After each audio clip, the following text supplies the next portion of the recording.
somebody was just talking about funding, and I think a lot of us are interested in funding, and at some point we'll have to build an argument in order to obtain funding. One of the things I was very encouraged to hear today was that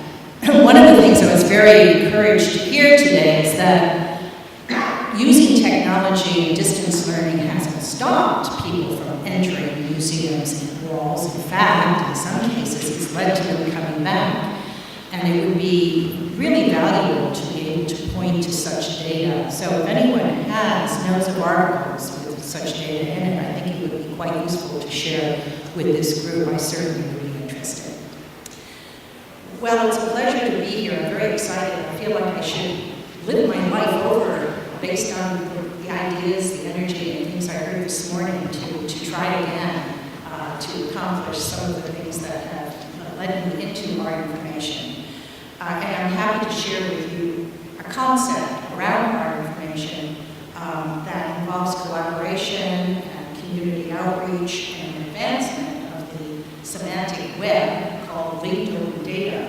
If I had a third breath this morning on introductions, I would have said that a good portion of my career has been spent chasing an idea of collaborating across institutions in order to provide seamless access to art information so that the public and schools would be able to seamlessly get at this information for education to deepen their understanding about art. We're all aware of the fact that technology is constantly changing and that it is bringing us new devices and ways of communicating with statistics.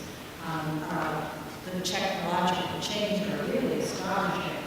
So in the first decade of the 21st century, the number of people connected to the internet worldwide increased from 350 million to about 2 billion. You can see I'm somewhat interested in statistics. In the same period, the number of mobile phone subscribers rose from 750 million to over 6 billion.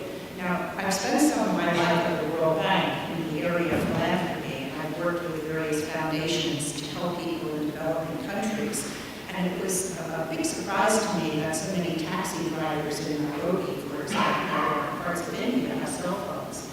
And one partnership I put together was with the Bill and Melinda Gates Foundation in order to provide the ability to pay their health care bills, access to finance in India. And how was it done? With cell phone technology, because that's the prevalent. So we need to be aware that these sort of things impact us, trends, what we're doing. And by 2025, it's projected that 8 billion people on the earth will be online. So how will these advances in technology affect what we do? Well, voice recognition is going to become more and more prevalent. In fact, keyboards may disappear.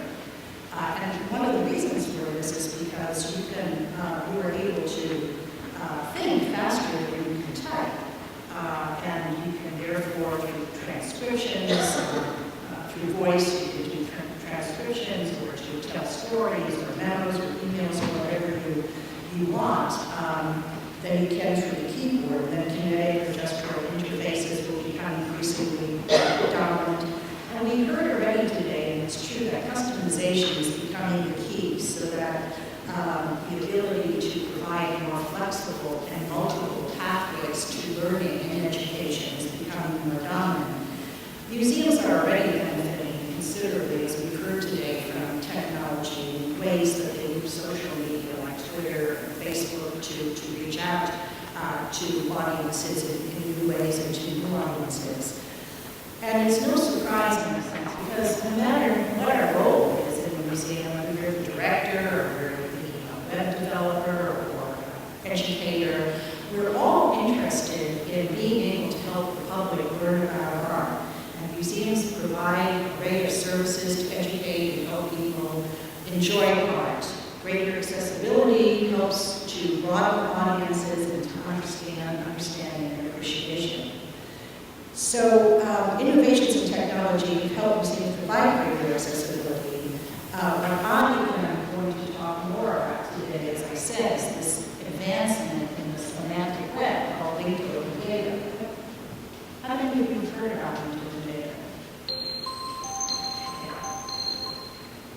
So it's a means of publishing data that allows the relationships between, let's say, an art object, an art's place, time, events, subject to be explicitly coded.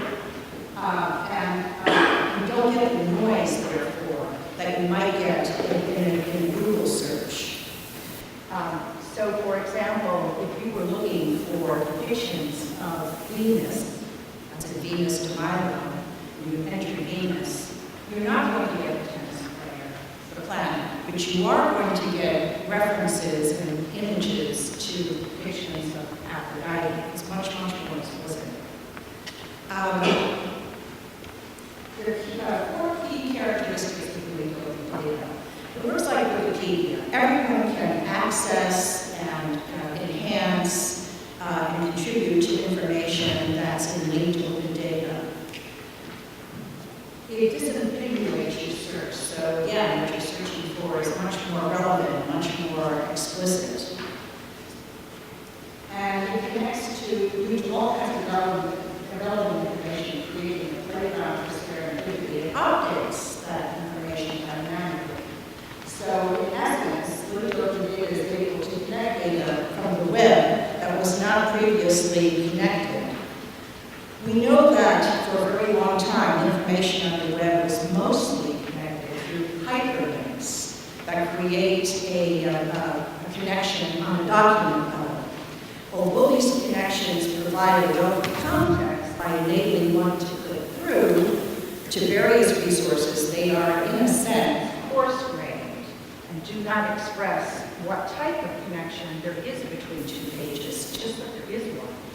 But with linked open data, the connection is more fine-grained, and bits and pieces of data and information are connected more relevantly and made explicit.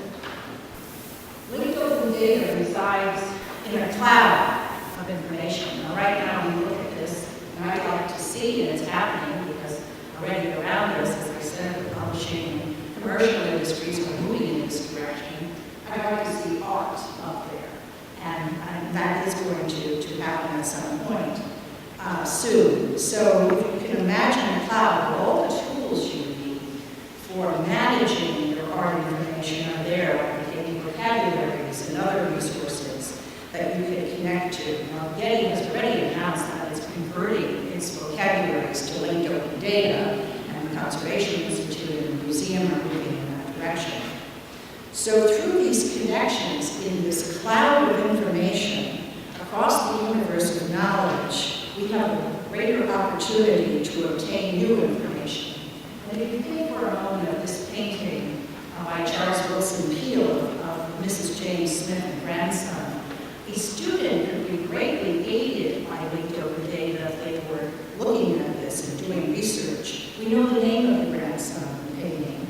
But wouldn't it be exciting as educators, and in order to know more, what became in his life in terms of his professional choices? Now, did he die early, as has been suggested? And if so, how? What caused that death? What did he study as a young boy? Did other artists paint his portrait?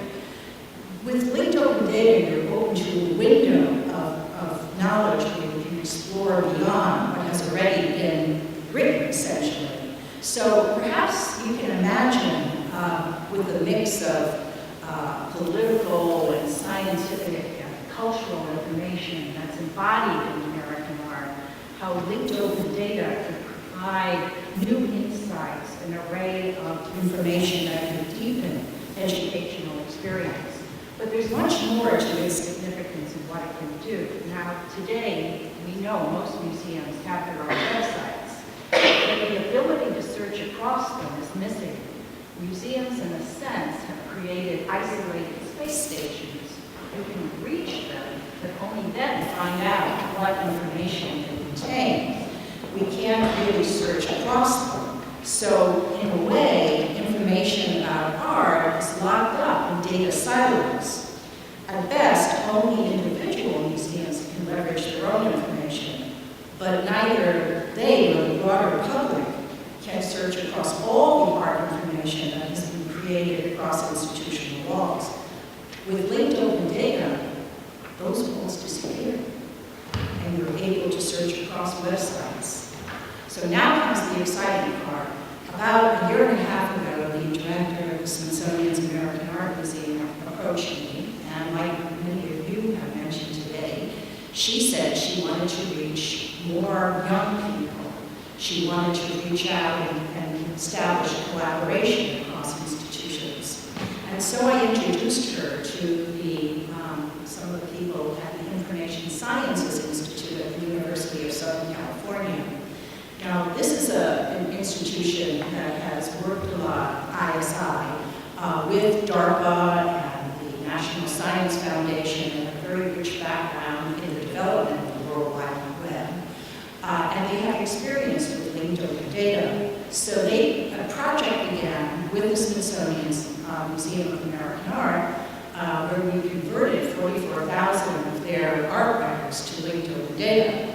But I didn't think that was far enough. I mean, if linked open data essentially erases museum walls, we need to do much more. So I picked up the phone and called some people I knew at the Metropolitan Museum of Art, and at Dallas, Crystal Bridges, Indianapolis, Gilcrease, and others, and suggested that maybe they contribute some of their data to this project as a proof of concept, their American art data, which they did.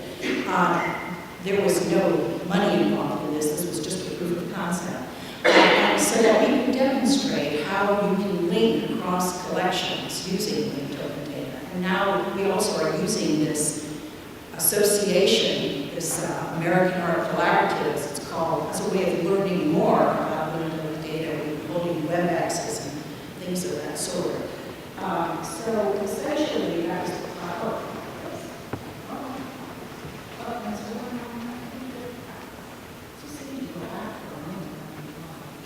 okay, so in a sense, it means that somebody would say at the Metropolitan Museum of Art interested in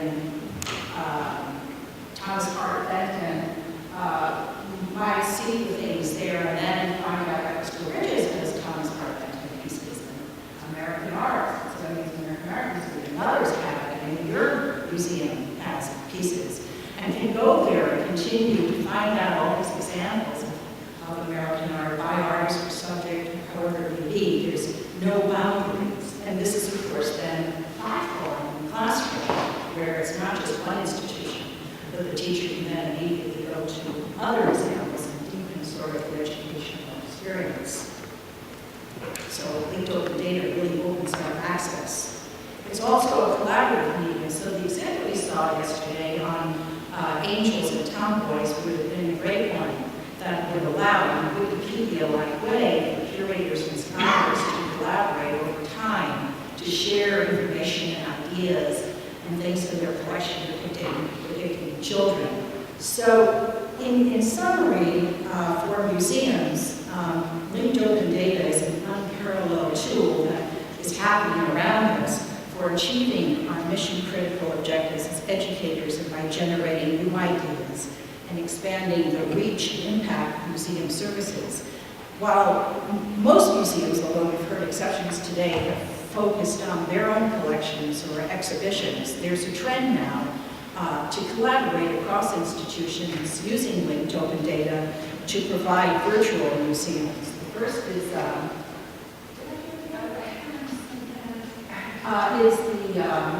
Europeana project, which is a vast endeavor in Europe to connect across Europe's libraries, archives, and museums. That's been underway for a while. There is a video if you go to this website to show how that works. The Mellon Foundation is funding a big project called Research Space, which is using linked open data. It's headquartered out of the British Museum in London as the coordinator, where they want to build bridges across the arts and humanities. This is a project in Spain that's across several Spanish museums that's doing the virtual museum concept. And I mentioned the American Art Collaborative. At this stage, in this project, where we've been holding meetings, we are now looking at funding to try to create an interface across this collection and to also help the museums that are participating convert more of their collection to linked open data, and also develop some storytelling tools. Now, linked open data, some museums are hesitant to embark on this because it is labor intensive and it's relatively new. I haven't gone into the details of what linked open data looks like or the steps that are involved in converting your collection to linked open data. But this paper, if you're interested, it just won the Best Paper Award at the Extended Semantic Web Conference, does go into the details, and also there is a link to this Karma. Karma is a tool that the Information Sciences Institute at USC developed. It's open source, and all their tools are free and open source, and provides some guidance in how to use it. So I want to thank you for this, and I really look forward to our discussions.